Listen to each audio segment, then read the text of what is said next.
రామ్టాక్కి తిరిగి స్వాగతం. జిల్లాలు ఇప్పుడు మళ్ళా ఆంధ్రప్రదేశ్లో దీనిని గురించి చర్చించుకుంటున్నారు. అసలు ఈ జిల్లాలు ఎందుకు ఇంత ప్రాముఖ్యత అంటే అందరికీ తెలిసిందే. పాలన సుపరిపాలన అయినా దుష్పరిపాలనకి ప్రధానంగా ఆయువు పట్టు జిల్లా కేంద్రాలు. ఎందుకంటే జిల్లాలు ఈ రాష్ట్రం ఏం తీసుకున్న నిర్ణయాలు అమలు చేసేది జిల్లాలు. ఆ జిల్లా యంత్రాంగం గనక కరెక్ట్గా కోఆర్డినేట్ చేసుకోగలిగేటట్టయితే మంచి ఫలితాలు వస్తాయి. అందుకని జిల్లాలు అనేది చాలా ముఖ్యం, ఎవరు దాన్ని తీసేయలేరు. మనగా బ్రిటిష్ వాళ్ళు మొట్టమొదటి నుంచి తీసుకొచ్చి పెట్టినటువంటి దీంట్లో 1876 నుంచి ఉన్నాయి మనకి సెన్సస్ లెక్కలు. ఎన్ని జిల్లాలు ఏంటి అనేది చూసుకున్నప్పుడు ఆ రోజు నుంచి ఈ రోజు వరకు జిల్లాల లెక్కలు ఉన్నాయి.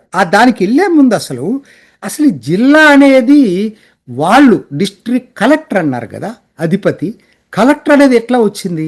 బ్రిటిష్ వాళ్ళకి ఫస్ట్ రెవెన్యూ ఏదైతే అధికారాలు ఇచ్చిందో మొఘలు వాళ్ళు, అక్కడి నుంచి మొదలైంది. రెవెన్యూ కలెక్ట్ చేసే వాళ్ళని రెవెన్యూ కలెక్టర్స్ అన్నారు. ఒక ఏరియాని జిల్లా అన్నారు.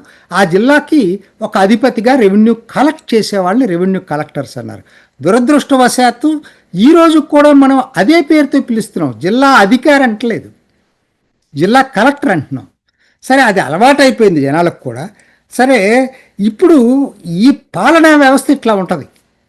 సంస్కరణలు చెప్తున్నాం కానీ వలసవాద ఆలోచనలు, వలసవాద భావాలు ఇంకా మన దగ్గర ఉన్నాయి. ఈ పాలనలో ఎన్నో బ్లాక్ హోల్స్ ఉన్నాయండి.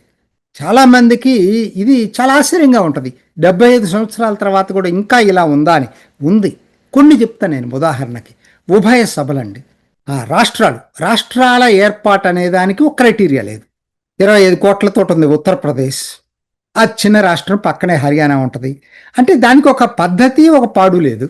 మరి అదేమన్నా కల్చరల్గా కలిసిందా ఉత్తరప్రదేశ్ అంటే దాంట్లో ఎన్నో ఉన్నాయి, కానీ దాన్ని విభజించరు. అంటే దీనికి స్కోప్ ఉంది, ఎందుకంటే రాజ్యాంగం ఎక్కడ నిర్వచించలేదు కాబట్టి ఎవరు రాజకీయంగా దాన్ని ఎలా కావాలంటే అది వాడుకుంటున్నారు. అటువంటిదే ఉభయ సభలు, రాష్ట్ర ఉభయ సభలు, assembly council, legislative assembly, legislative council. దీనికి ఒక స్పష్ట విధానం లేదు. ఒక్కొక్కసారి దాన్ని క్రియేట్ చేస్తారు, మళ్ళీ అబాలిష్ చేస్తారు, మళ్ళీ క్రియేట్ చేస్తారు. ఉదాహరణ ఉమ్మడి ఆంధ్రప్రదేశ్. కానీ అది లేని చోట అనవసర నిబంధనలు రాజ్యాంగంలో పెట్టారు. లెజిస్లేటివ్ కౌన్సిల్ ఎలా ఉండాలంటే మీరు దానికి గ్రాడ్యుయేట్స్, టీచర్లు ఆ స్వేచ్ఛ వల్ల రాష్ట్రాలకి ఎప్పుడో పెట్టిన గ్రాడ్యుయేట్స్, టీచర్లదే ఇప్పటికి కూడా అవుట్డేటెడ్ కాన్సెప్ట్ నడుస్తుంది. చూడండి, తమాషగా పాలన ఎన్నో ఇటువంటి బ్లాక్ హోల్స్ ఎన్నో ఉన్నాయండి. అటువంటిదే జిల్లాలు. ఇది కరెక్ట్గా చెప్పాలంటే అటువంటిదే జిల్లాలు కూడా. ఎందుకంటే జిల్లాలకి కనీసం రాష్ట్రాలు ఏర్పాటు చేయాలంటే పార్లమెంట్ ఆమోదం కావాలి. జిల్లాలకు అదేం లేదు. చాలా మెజారిటీ రాష్ట్రాలు కేబినెట్ నిర్ణయంతో ఫామ్ చేస్తున్నాయి. కొన్ని రాష్ట్రాలు అసెంబ్లీ ద్వారా ఫామ్ చేస్తున్నాయి. దానికి ఒక స్పష్టత లేదు, ఎక్కడ నిర్వచించలేదు. సో కాబట్టి ఎవరిష్టం వాళ్ళది. ఇంత వైవిధ్యం ఉందండి దీంట్లో. అసలు ఆ జిల్లాలు ఎట్లున్నాయని చూస్తే కచ్చి, గుజరాత్లోని కచ్చి 9 రాష్ట్రాల కన్నా పెద్దది. వైశాల్యంలో 9 రాష్ట్రాల కన్నా పెద్దది. అతి చిన్నది మాహే, కేరళలో ఉంది. పాండిచ్చేరికి సంబంధించినటువంటి మాహే చిన్న, ఇది 8, అది దాదాపు 8 చదరపు కిలోమీటర్లు ఉంది, 8,000. సో జనాభా ప్రకారం చూసుకుంటే థానే లాంటిది 1,80,00,000. దిబాంగ్ అని అరుణాచల్ ప్రదేశ్లో 8,000. సో దీనికి ఒక పద్ధతి అంటూ ఏం లేదు. రాష్ట్రాల వారీగా చూసుకున్న ఉత్తరప్రదేశ్ 25 కోట్లు, అంటే అఫిషియల్గా 20 కోట్లు వేసుకున్న 75 జిల్లాలే ఉన్నాయి. మహారాష్ట్రలో 11 కోట్లకు 36 ఉన్నాయి. వెస్ట్ బెంగాల్లో 9 కోట్లకు పైన ఉంటుంది, 30 కోట్లే ఉన్నాయి. చూడండి వీళ్ళు ఎట్లా ఉన్నాయి, గమ్మత్తుగా ఉంటుందా ఇది. అదే తెలంగాణ 3.5 కోట్లతోటి 33 జిల్లాలు ఉన్నాయి.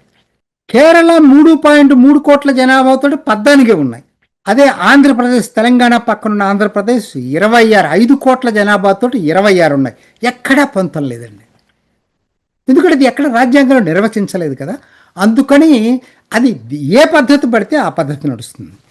చరిత్ర చూసుకుందామా అంటే బ్రిటిష్ వాళ్ళు 1872 సెన్సస్ ప్రకారంగా 174 జిల్లాలు ఉన్నాయండి. మళ్ళీ స్వాతంత్రం రాకముందు 1941లో 185 ఉన్నాయి. పెద్దగా పెంచిందేమీ లేదు వాళ్ళు, పెద్దగా పెరగల. అంటే కేవలం 11 పెరిగినాయి 70 సంవత్సరాల్లో. నేను చెప్పేది బ్రిటిష్ ఇండియాకు సంబంధించి. ప్రావిన్సెస్లో కూడా ఇది సంస్థానాల్లో కూడా కొన్ని సంస్థానాలు జిల్లాలు క్రియేట్ చేసుకున్నాయి. ఉదాహరణకి హైదరాబాద్లో జిల్లాలు ఉన్నాయి, అలా ఒక 40 ఉన్నాయి. అంటే ఈ 185, 40, 225, 1941కి స్వాతంత్రానికి 230 ఉన్నాయని అనుకుంటున్నారు. ఇది లెక్క దీన్ని. అదే మీరు 1951 వచ్చేటప్పటికి ఇది 310 జిల్లాలైంది. దానికి అర్థం ఉంది, అప్పటికి అర్థం ఉంది నా దృష్టిలో. ఎందుకనంటే మీకు సంస్థానాల కింద ప్రిన్సిలీ స్టేట్స్ ఏదైతే ఉన్నాయో అది కలవల అప్పటికి. సో మొట్టమొదటి రాజ్యాంగం అమలైనప్పటికీ జిల్లాలకు ఒక స్వరూపాన్ని ఇచ్చారు. నిజమైన జిల్లాల స్వరూపం అంటే దేశవ్యాప్తంగా చూసుకోవాలంటే 1951 ప్రామాణికంగా తీసుకోవాలి, అంతకు ముందే తీసుకోకూడదు. అలా చూసుకున్నప్పుడు 310 అవతరించినాయి. ఆ తర్వాత 1991, 2001 దశాంకం గణాంకాలు చూసేటట్టయితే 91లో 456 ఉంది. ఒక్కసారి 593, 127 కొత్తగా యాడ్ అయినాయి. మొట్టమొదటిసారి ఆ సంఖ్యలో యాడ్ కావటం అదే టైంలో. మళ్ళా మీరు 2011 తర్వాత ప్రస్తుత పీరియడ్లో 2011 నుంచి 25 వరకు 640 నుంచి 797 అయినాయి, 157 అయినాయి. అంటే దీనికి ఇదిగో ఇది అది అని చెప్పడానికి ఏం లేదు కదండి, ఎవరిష్టం వాళ్ళది. ఇక తెలుగు రాష్ట్రాలు చూసుకుందామండి. తెలుగు రాష్ట్రాలు కూడా గణాంకాలు తమాషగా ఉన్నాయి. 1947 స్వాతంత్రం వచ్చే నాటికి అప్పటికి తెలుగు ఆంధ్ర వచ్చేసరికి మద్రాస్ ప్రావిన్స్లో ఉంది. 10 జిల్లాలు ఉన్నాయి, ఒక సంస్థానం ఉంది, బనగానపల్లి సంస్థానం ఉండేది. ఇది దాని చరిత్ర. తర్వాత 1951 నాటికి 11 అయినాయి శ్రీకాకుళంతో. 2011 నాటికి 13 అయినాయి, ఇంకో 2 కలిసినాయి విజయనగరం, ప్రకాశం. తర్వాత ఇప్పుడు ఈనాటికి 26 జిల్లాలు ఉన్నాయి. ఇది ఆంధ్ర. తెలంగాణ వచ్చేసరికి 1947 నాటికి 9 జిల్లాలు ఉండేవి. ఆ 9 జిల్లాలు హైదరాబాద్ సంస్థానంలో నేను చెప్పేది, మన హైదరాబాద్ సంస్థానంలోని తెలంగాణలో. అది 1951 నాటికి మెర్జ్ అయిన తర్వాత 8 జిల్లాలు తగ్గినాయి.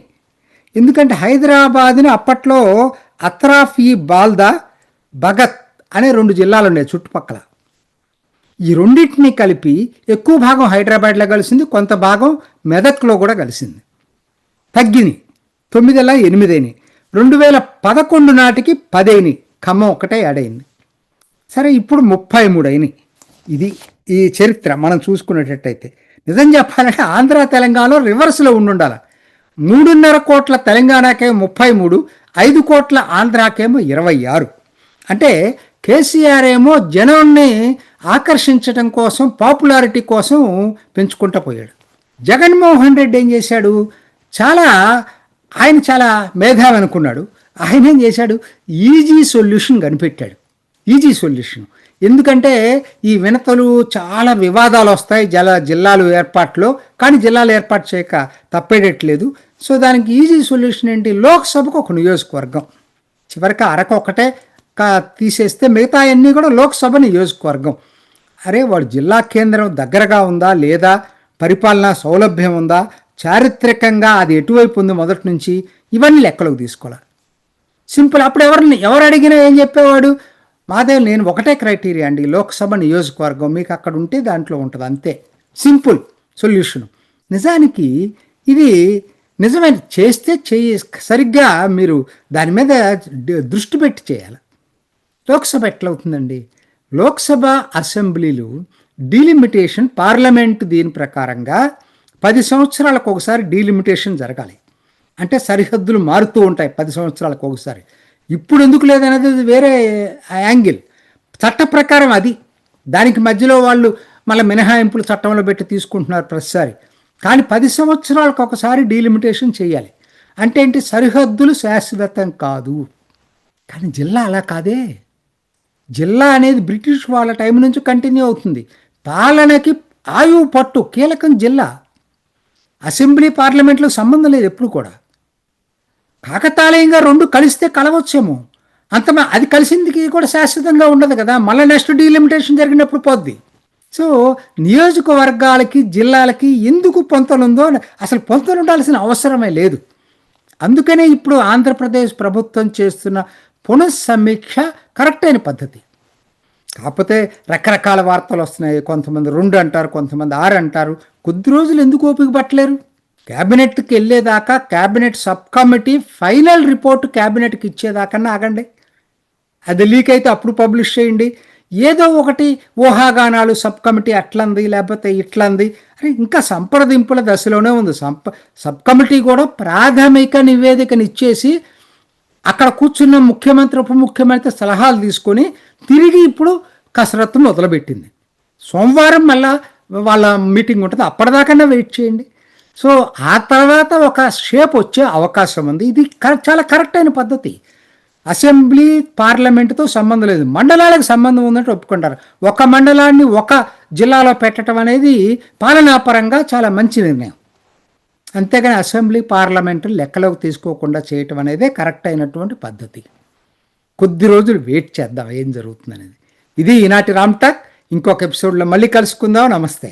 చూసారు కదండి, మరి ఈ వీడియో కనుక మీకు నచ్చినట్లయితే ఒక లైక్ కొట్టేసి మీ అభిప్రాయాన్ని కూడా కామెంట్ బాక్స్లో తెలియజేస్తూ ఇలాంటి ఇంట్రెస్టింగ్ అప్డేట్స్ కోసం మా ఛానల్ని సబ్స్క్రైబ్ చేసుకోండి.